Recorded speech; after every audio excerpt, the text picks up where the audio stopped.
You want to read it? Or you want Daniel to read it? Oh, I don't care who reads it. Okay, somebody read it.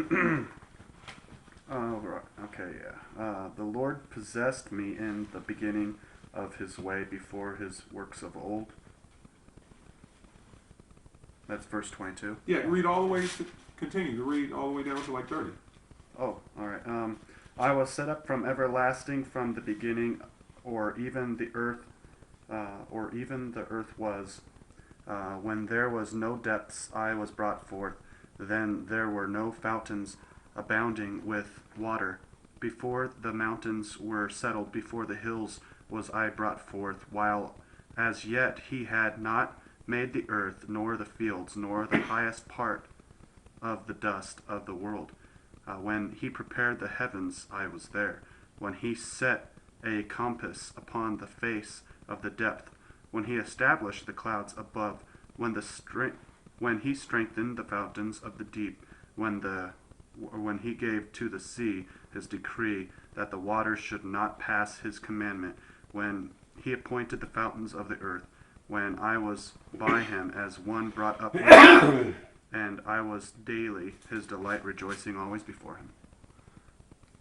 Okay, so now let me read it from my version. Jehovah himself produced me as the beginning of his way, the earliest of his achievements of long ago. From time indefinite I was installed, from the start, from times earlier than the earth. When there were no watery depths, I was brought forth as with labor pains. When there were no springs heavily charged with water, before the mountains themselves had been settled down ahead of the hills, I was brought forth with labor pains. When as yet he had not made the earth and the open spaces and the first part of the dust masses of the productive land. When he prepared the heavens, I was there. When he decreed the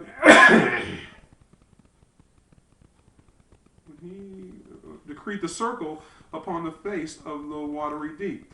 When he made firm the cloud masses above, when he caused the fountains of the watery deep to be strong.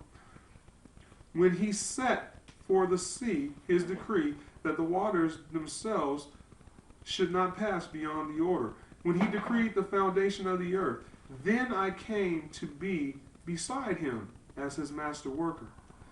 And I came to be the one he was especially fond of day by day, and being glad before him all the time, being glad at the productive land in the earth, in his earth. Okay, so all I wanted here was your opinion of who is that talking about?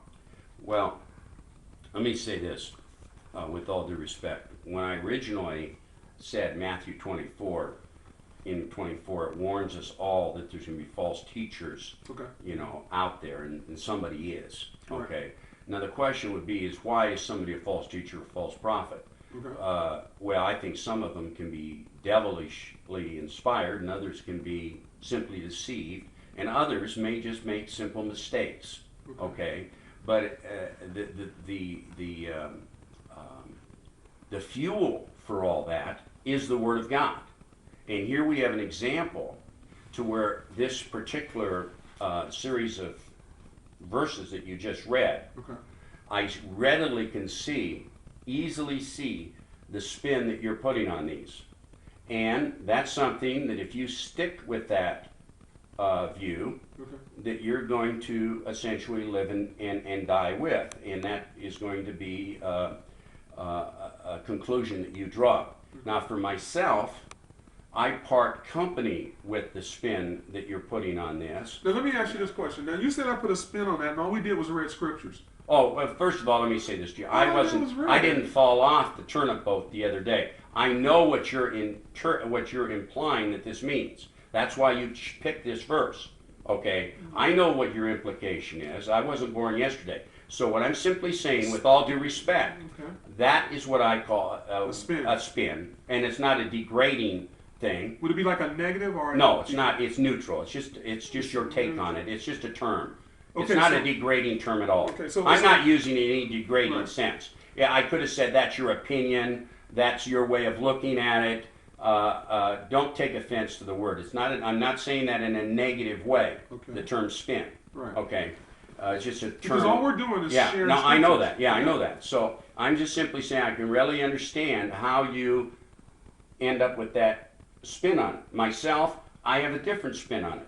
Okay. And this is where some of the difficulty can come Okay. in interpreting the Bible on series of passages like this. I think there are some others that I'd like to bring out, some other things that I think were a lot more clear. But this one here, I can understand where you're coming from. I can understand what you're trying to make this say. But the problem you have in your position is, again, we have to appeal to context. And in the context, what we have here, in verse 1 of 8, it says, "Does not wisdom call, and understanding lift up her voice?" And it goes right on through talking about wisdom. It's not talking about Jesus. It's not talking about the creation of Jesus Christ before the foundations of the earth. It's talking about wisdom. Okay, that's my spin. Okay, now if you don't want to take that spin, you're entitled not to take that spin. And we just have a Mexican standoff on this because I don't want to beat this drum any harder than we already have. I understand what your position is, and I'm just simply saying I'm countering your position by saying context. The subject matter here is talking about wisdom, not Jesus Christ. Okay. That's Now, fair enough. okay. Because that will happen Yeah. sometime. Yeah. Now, but just. Now I've got a question. Okay. Okay. And I've got a few questions, so if you guys get close to when you have to leave, if there's a time limit on how long you can be here, Right. there's Just to keep it fair, there's one two, and one. You ask yeah, one? okay, Alright. now I've got one. You And I can do the same thing you did since you didn't want to beat that. You said, I don't want to beat it into the ground like a drum or whatever you said. You didn't really stay on it. You just kind of said, I don't want to accept it. That's my point. You got your point. well, Let's get because past it. contextually we have a Mexican standoff. Okay. In a sense, I think I'm on higher ground, but nonetheless, I readily can see how these verses would support your theology. Okay. Okay, Fair I enough. readily see that. Perfect. Well, Okay, go ahead. Go ahead. You know, Go ahead. I don't see the point of the discussion. I've been 100 Trinitarian discussions all my life. And what are we getting at? Just argumentation? No, we're trying to. First See, of all, the Trinity's not even mentioned in the Bible. okay, I don't use the word Trinity unless I have to. What So do you use the word? What do you use to replace the word Trinity? Godhead. Godhead. Okay. Okay. So is Jesus always the Godhead? Okay. Let me first of all, before I get to that, Okay. let me ask my question. What's your question? Okay. Now, based upon what you said earlier, What did I say earlier? you said that Jesus Christ was a God before the world came into existence. And I asked a clarification. I said, do you believe that Jesus is a legitimate God? And you said, yes, I believe Jesus is a legitimate God. Okay. Now, we have many writers in the Bible. We have Moses speaks in the Bible. We have Noah, I guess, talking. We've got Isaiah, Jeremiah. We've got Peter, Paul. You know, we've even got Jesus talking in the Bible. Right. But out of all the people that talk in the Bible, who, when they speak, we should want to perk our ears up and give the most importance into their words? God's only begotten Son, Jesus. Phew, can't believe you said that. Kick him out of the Watchtower Bible and Tract Society. Jehovah. Well, Obviously, Jehovah Oh, yeah. is the preeminent thing. When Jehovah speaks, Yeah, we agree with that is the preeminent Right. person we want to listen to. Right. Does Jehovah speak in the Bible? Of Sure. course he does. Sure, to his So prophets. we've To his got lots of prophets. people that speak in the Bible. Uh-huh. But Right. the one we want to really perk up and pay attention to when he talks is Jehovah. the Father. When Jehovah is directly speaking, we ought to be listening. Do we agree? Okay, yeah, we agree. Okay, I'm not saying that Paul's not important and Peter's not important and these other guys are not important, but I'm saying that in relationship to Jehovah, I think we can agree that when Jehovah speaks, we ought to be paying attention. Okay, definitely. Okay?